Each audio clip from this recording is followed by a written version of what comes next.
Hey everyone, so for those of you who are new to my channel, welcome. I'm Kim Paspel. I'm a 30-year-old trans woman, and this is my channel where I discuss Myers-Briggs, personality types, various personality typologies, that is, neuroscience, psychology, and a variety of other things that are at least mildly related. So I'm making this as a two-part video in response to some requests, and I'm going to cover how being a combat veteran impacts me, and specifically how it impacts me as a transgender woman. And I think that it'll probably be, if nothing else, interesting, or so I've been told, but could be very helpful for trans and cis women alike, and also just men, for everyone, whether it be for perspective or relatability or, whatever you get out of it. But I hope you all get something out of it, excuse me, and enjoy it. So without further ado, this is how being a combat veteran has and does impact me as a transgender woman. And also, I did actually write a script, so if my eyes are kind of all over the place, it's because I'm trying to balance looking at the camera and reading the script. So, in order to properly tell this story, I will have to give a good amount of background.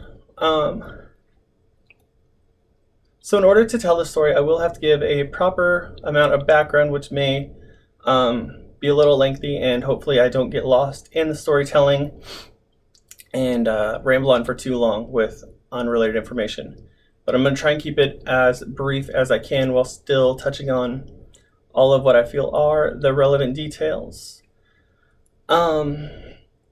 So technically, I joined the Marine Corps at 16 after convincing my parents to sign a waiver for me. But I had to wait until I was 18 to, go to Parris Island for boot camp. And, I had to graduate high school, of course. And so I graduated and basically turned 18, graduated, and almost immediately went to boot camp. However, leading up to this point, I was raised in California for 16 years at a church, or rather a cult, that was about as LGBT discriminatory as possible in the most disgusting ways. I actually checked their website recently just to kind of, see how terrible it was and if they are as bad as I remember, and they are.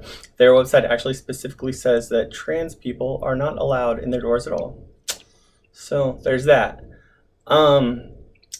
But so with the context of that and a combination of probably the most toxic masculinity encouraging environment and, home life that I can possibly imagine, I had quite effectively by, about 16 shoved anything authentic or, you might even say feminine, as far down as humanly possible, in hopes of fitting in and, really just existing in a way that was not miserable. But ironically, of course, it was incredibly miserable. And yeah, most of the time, I had everything shoved so far down, I had everything shoved so far down that, honestly, I didn't even realize it was there after a while. I just knew that I was full of anger and rage and resentment and had a very intense desire to die. So, of course, all of this made me a perfect candidate for the Marine Corps Infantry. Yay! So, during my first 3 months at boot camp, it was very immediately clear to me that I was not like the other boys. I wasn't sure exactly why, and it wasn't something they had any issues with me personally. I got along with the other recruits just fine, but The drill instructors hated me for sure, and I don't even think they knew why really. I did great at most things. A little poor in coordination for drill things, but other than that, like I had top marks for like all of the physical training things, and I just generally did well. Up until the point I had like a month left out of this 3 month boot camp, and I got terrible fucking shin splints, like excruciatingly painful. I thought I had broke my leg, and I went to the medical, and they were like, your leg's not broke, but you should probably go to med platoon, which is where they send all of the broke recruits to recover or eventually go home. That means you'll be there for a good while later, and I wasn't up for that, so I was like, no, I'm gonna keep going, and I did. But obviously my ability to do anything was impaired. Marching, drill stuff was extremely painful. Of course, all of the physical things were painful, and I somehow managed to keep up, but I struggled. And I remember at one point one of the drill instructors actually telling the other drill instructors that he would pay $100 to anyone who could get me to drop to med platoon and not graduate with their platoon, which they failed, because I'm a stubborn motherfucker and quite a cunty bitch. So I basically, out of spite, made sure I got through everything and graduated on time, which I thought would have earned respect, but it didn't. At the end, when you finally complete the crucible, which is kind of your last task or whatever, typically that's when they treat you like you're a Marine, and you have a ceremony, you get your EGA, which is your little equal globe and anchor pendant and all that, and it's like, yay, I'm a Marine. And at this time, me and all of the people I was in boot camp with, we all got along fine, but drill instructor still treating me as if like I was not a Marine. And I remember when I got my EGA from the drill instructor, he was like, he'd given it to me and kind of whispered under his breath, like, you didn't earn this, which made no sense to me, because I was like, I literally did. I did everything that everyone else did, and I did it well injured, so go fuck yourself. But yeah, anyways, so side note, he is actually, I found out, a paper pushing pogue, as we call them, which is any non-grunt Marines. So for any other fellow Marines out there, we'll probably get the humor in that, but if not, don't worry about it. Anyways, so following that, we went to infantry school, SOI, and that, I don't even remember, I think it's 3 or 4 months, and that was definitely not any better. It's fucking miserable, and same stuff. And after that, at each step, it was kind of like, at this next step, okay, people will accept me and I'll be a real Marine and blah blah blah. And the next step from that was when you go to the fleet and you're assigned to your unit, and I was like, okay, this is it. I'm finally, I've made it through all the things. I proved myself, and like now they'll see me as a real Marine, and people will treat me that way. And which, to be fair, isn't true for any of the people, or at least in our unit. In our unit, you were not considered a real Marine until you'd been to combat. But for me specifically, again, all of the people, in charge of me, all of the senior Marines hated me for whatever reason, or obviously for reasons I'll get to. But despite me having, like never failed out of any of the hikes or the, PT physical training activities, I had above average marks on rifle range and everything. And, excuse me. Yeah, that's not to say I was a badass, but, I did well. I didn't fail. And finally, we were assigned to a mission to go to Marja, Afghanistan. and it was going to be the largest combat operation from the start of the war, the Afghan war, and it was called Operation Mostarok, which, if you are interested, I'll try to link. They had a Netflix movie with Brad Pitt. I want to say it's called War Machine, um, and that's kind of focused on the political side. But HBO also did a documentary because we had a cameraman with us, and that is called The Battle for Marja, and it's on YouTube. So I'll try to link those if I can figure out how. But anyway, so we went on this deployment, and if I remember correctly, I think they said we were expecting 80% casualties, and we all basically thought we were going to die. So our first day there, my first firefight was 18 hours, I think. And after that, it got dark, and they don't have the proper equipment to fight in the dark. So as soon as the sun was out, we were fighting again. And we had a thing called ROE 421, which stands for Rule of Engagement 421, which essentially meant that anything that moved, we were authorized to shoot to kill. So it was pretty intense, and we were in constant combat, like all day for the first couple weeks, and then after that, it was still almost daily that we were in firefights for anywhere from like a quick 1 to 2 hour firefight to something that went on 5-6 hours.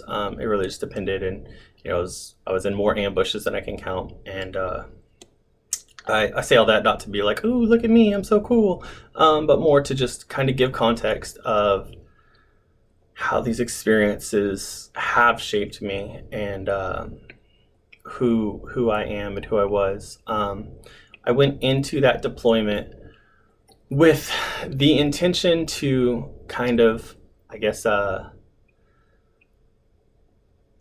it sounds naive now, but I've always valued, kindness and love above everything, even in those environments. And when I went, I tried to learn the language and get to know the people at first. And I was hoping that, I would be able to convince them, Americans aren't all bad and all of that. But, I kept a journal the whole time, and it's interesting. You can kind of watch my mental deterioration as you read the journal. But by the time I left there, I was not the same, and I was absolutely transformed into this bitter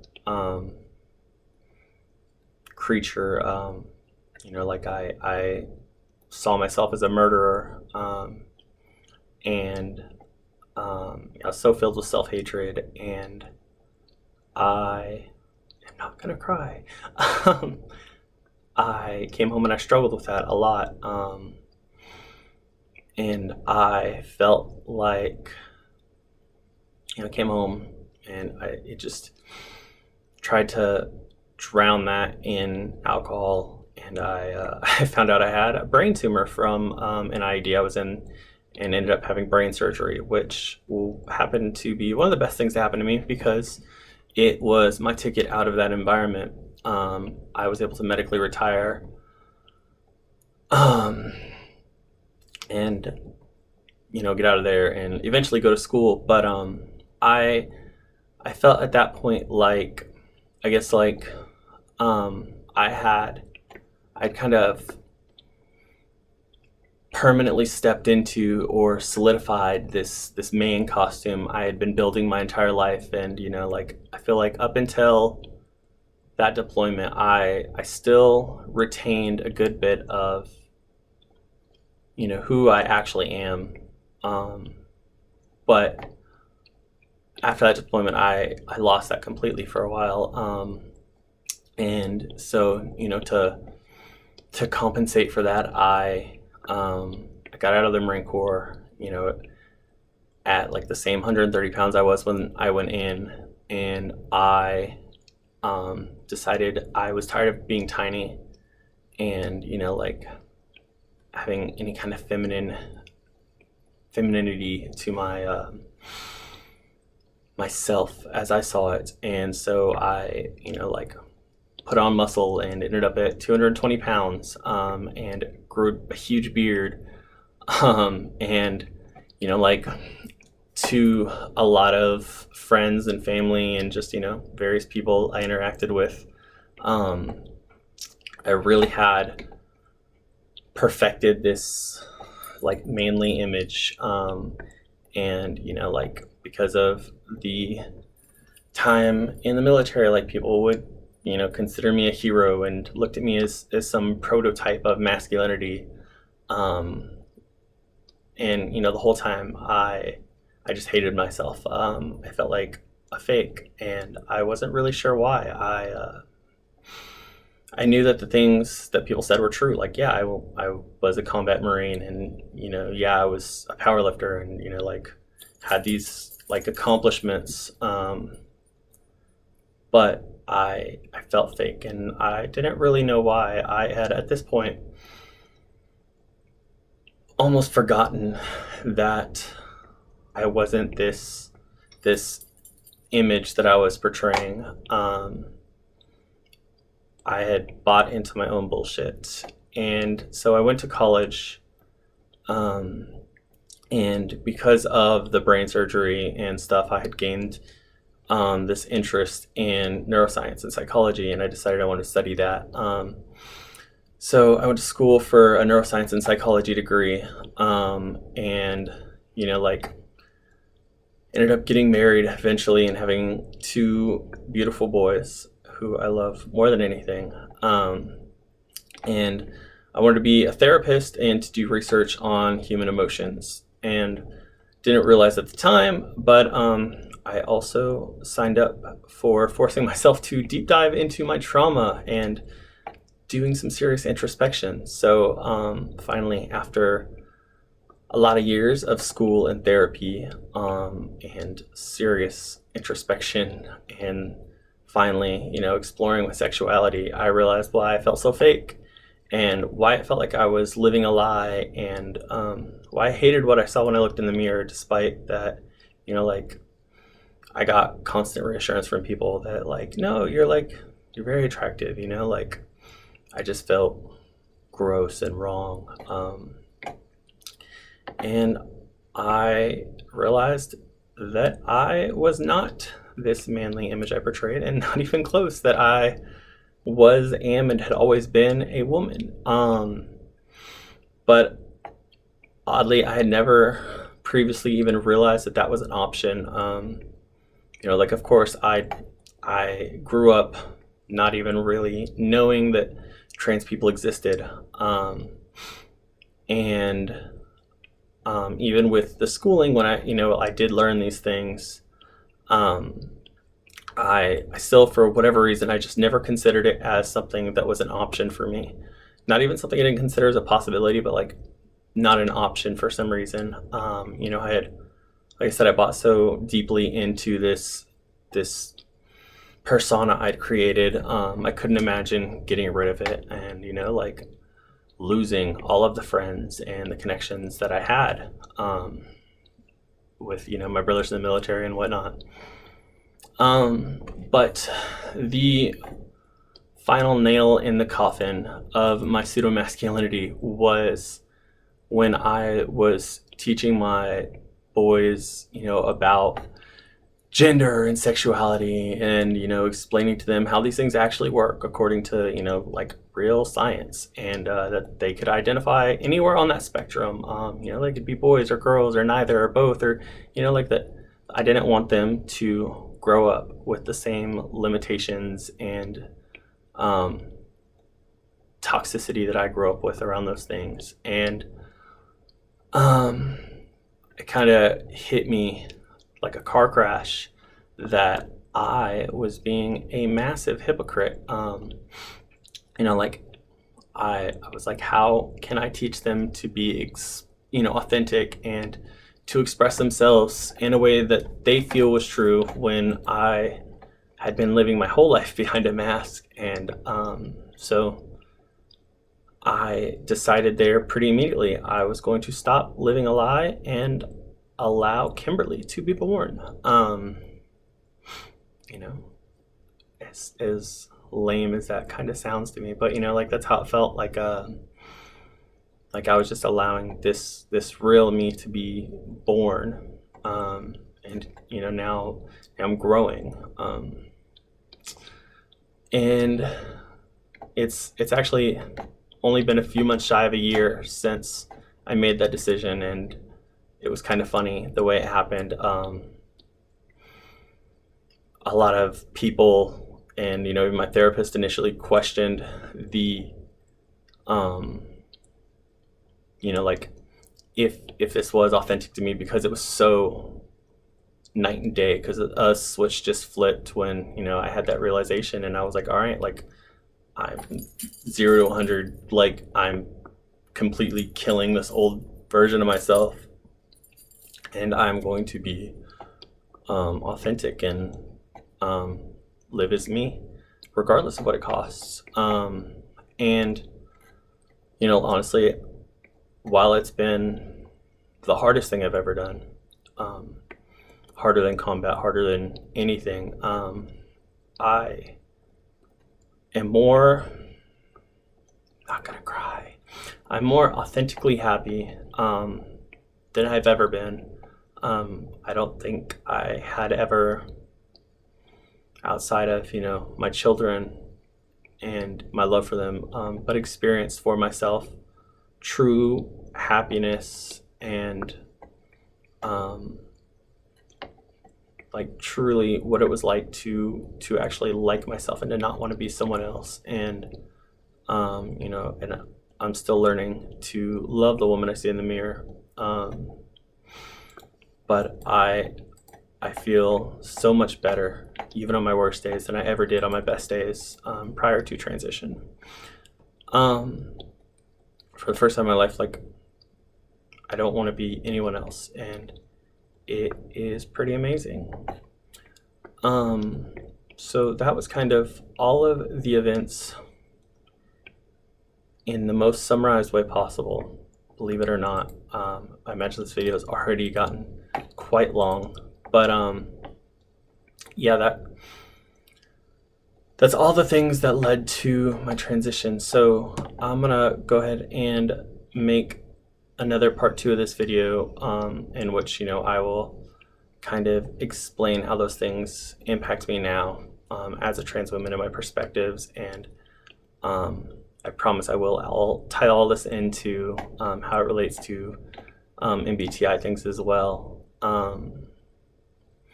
But if you did like this video, or you found it helpful or interesting, or whatever, or if you just want to support me because you love me, like, comment, and subscribe. Click the little notification bell so you'll see when I post new videos. I try my best to post every week.